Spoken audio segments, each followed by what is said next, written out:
Kicking off the next set of prelims, man, we got a very exciting fight between a couple of what I would, consider these fringe contenders, right? The guys that you really want to start seeing make their way into that top 10, top 15 as they get their feet wet. But, Dricus du Plessis and Trevin Giles, very interesting matchup here. I think both these guys bring a very different aspect of their games to the table here.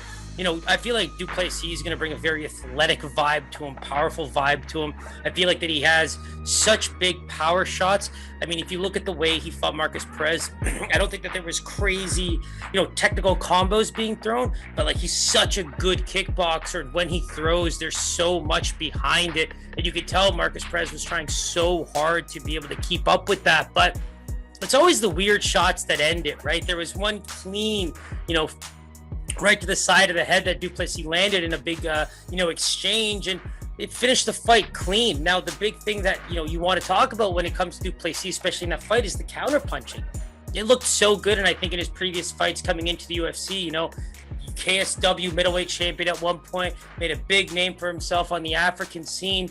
That's where I actually really get excited watching him fight. I think that he's got such good athletic potential in him already, and he's got this very powerful kickboxing game that I think as he gets further in the UFC, he's going to get tested really well in terms of just not only technical skill on the feet, but how well can he keep it on the feet? How comfortable is he on his back with, certain types of fighters, whether it's a BJJ wrestler, whatever the case may be, because I think that's where Trevin Giles needs to test him a little bit.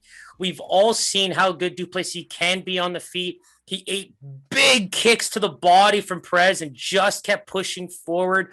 I like the way that he always keeps his guard up. He was not getting hit with big punches to the head at all, in my opinion.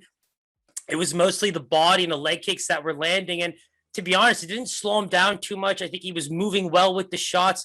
All of that really culminated into what was a big finish for him. And now you look at a guy like Trevin Giles, who I really believe after that, 0-2 stint has been making really good progress as an overall fighter, right? You talk about the 3 fights that he has won. I mean, really good contenders like James Krause, Bevan Lewis, Roman Dolidze in his, welcoming fight to 185. That was a very close fight. I think that a lot of people might have thought it was going different ways, but it's unanimous 29-28 across the board for Giles. I just think that he does enough in these types of fights. He might look slower, but technically speaking, he was just always in the right places. And I think that that's going to be where this fight becomes very interesting, right? You talk about how good both these guys are with their defenses, 62% for 62% for Trevin versus the 67% for du Plessis in his fight against Markus Perez. But, Giles's tape over time is just very respectable, right? Not taking anything away from du Plessis, amazing work in the, regional scenes of Africa and then Europe. But Trevin Giles is really starting to make a name for himself. His last 5 fights were against, bigger names in the UFC. And I think going 3-2 has not only helped him kind of learn what he needs to work on, but now really start to exploit other fighters with some of his strengths. And I think of that Dolidze fight, you talk about the knee bars that he's escaped and all those little things. I think it culminates into what is a very, very good MMA fighter. And that's what I want to see from him. I want to see how good du Plessis is in the later rounds. I want to see du Plessis a little bit off his, he looked so comfortable against Perez, was able to keep his head down that right line and was able to come in with big looping punches when he needed to. But the counter punching was just where it was at. And he throws big, heavy kicks in. That's where I actually want to see Trevin Giles start to line things up, get some of those leg kicks in there. You've got good movement for a bigger guy, and you try to throw that, the moving hook is always a big punch for him. And I think that's where you're going to see the first round, a lot of feeling each other out, a lot of stand-up battles, a lot of bigger punches being thrown. Because the few things that I do love about Trevin Giles in this fight is 80% takedown accuracy. When you look at the amount of fighters I do when it comes to, analyzing these fights for all these cards, it's crazy to see how few people actually maintain something above that 80% range. And so for him to have that 80% takedown average, for him to have 79% takedown defense, it really does bring a lot to light in where du Plessis can be tested here, because he had a phenomenal showing in his debut in the UFC, but we saw very limited things in that fight. If anything, that was pretty much a kickboxing fight that turned into a boxing range brawl where du Plessis just came out on top. I think that Trevin Giles is a lot smarter than Perez as an MMA fighter. I think that he has the options to kind of switch things up when he needs to. He did that to Dolidze. I would love to see how well du Plessis deals with the adversity of being pushed up against the fence by a guy like Giles, who should very much have a technical aspect to his game in the clinch, on the ground, working some wrestling.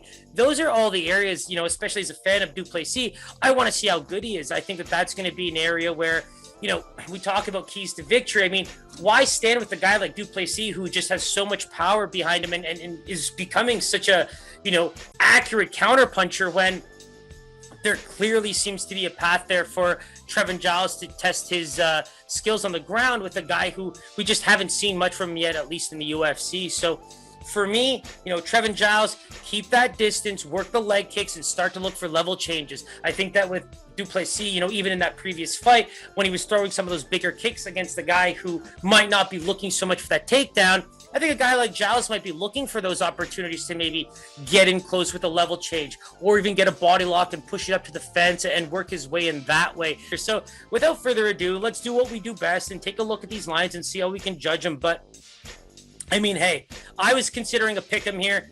Du Plessis opened as a -131 and gets down to about a -115 to a -125 pretty much across the board.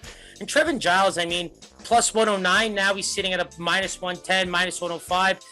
Pretty much a pick'em, guys. Like, this is a tough fight to call. You go back to the Dolidze fight with Trevin Giles. I mean, that was a nail biter in itself. The lines also closed that way too. So if you are a gambling man, if you are a betting man, I would totally look out for those weigh-ins. If this is a fight you actually do want to get some action in on, I think it's probably one of the type of fights to call on this card overall. But if you got any advice for me, feel free to leave it in the comments. But I am leaning a little bit towards Trevin Giles only because of his overall game. I think that there is opportunities there for him to exploit what we could see even in the later parts of the fight, a ground game where du Plessis is going to have to work a lot harder to get this fight to the feet, maintain that same composure he's shown in the first round, while also having to deal with all these different things that Perez didn't really throw at him. I think that's going to make this fight very interesting for both guys.